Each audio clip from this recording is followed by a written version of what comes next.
A Very Special Vegetable by Anna Bardaus. Nico was a little boy with a big appetite. What did he like to eat, you might ask? He liked to eat everything, but what Nico loved to eat most was a meal with friends. One day, as he was walking to the market to buy some food, Nico met a traveler with a cart full of interesting things. I think I know just what to give you, she said to Nico, and handed him a seed. Carefully, Nico planted his seed in the sunniest, warmest, happiest spot he could find, and as he tucked it into the earth, Nico imagined all of the delicious things that might grow.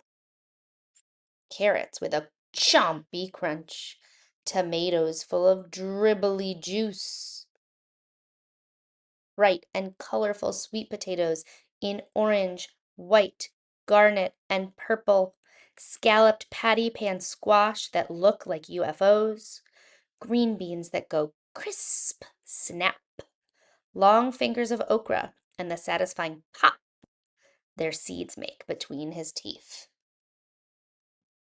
Every day, Nico watered his seed and waited and waited and waited. But as winter turned into spring and spring rolled into summer again, Nico began to believe his seed would never sprout. One warm day, Nico sat enjoying a splendidly messy beet. And just like that, he noticed something green poking out of the dirt.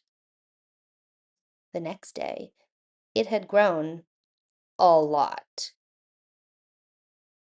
By the seventh day, it was simply enormous.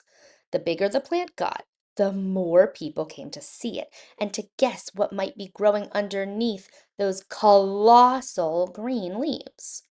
I wonder if it's a giant radish, said one. They have such a hot and tangy crunch. Or it could be a peppery turnip, said another.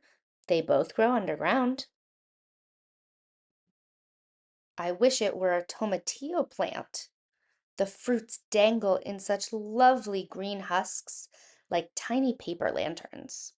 Oh, it could be an eggplant, though no, they grow from star-shaped flowers. It certainly can't be cabbage or asparagus. Kabocha flowers look like golden trumpets. Perhaps a zesty parsnip, asked another. A flaky potato, red or gold or russet, said a second. I'd guess a cassava, a third chimed in. I think surely it's a taro, a fourth exclaimed. It cannot be crispy, crunchy, creamy lotus root, because they only grow in water. But oh my, I do wish that it was. As the neighbors talked, the plant grew. Before long, it was as tall as the trees. You had better pull it up now, Nico, said a man. Soon it will be too big to harvest. So Nico wrapped his fingers around the great green leaves. They were soft and strong and made his fingers tingle. But try as he might, the plant would not budge. We'll help, offered some children nearby, and they pulled until they had used up their breath. But the plant stayed stuck. More neighbors joined in until at last everyone was working together. And together they tugged, and they pulled, and they pulled, and they tugged.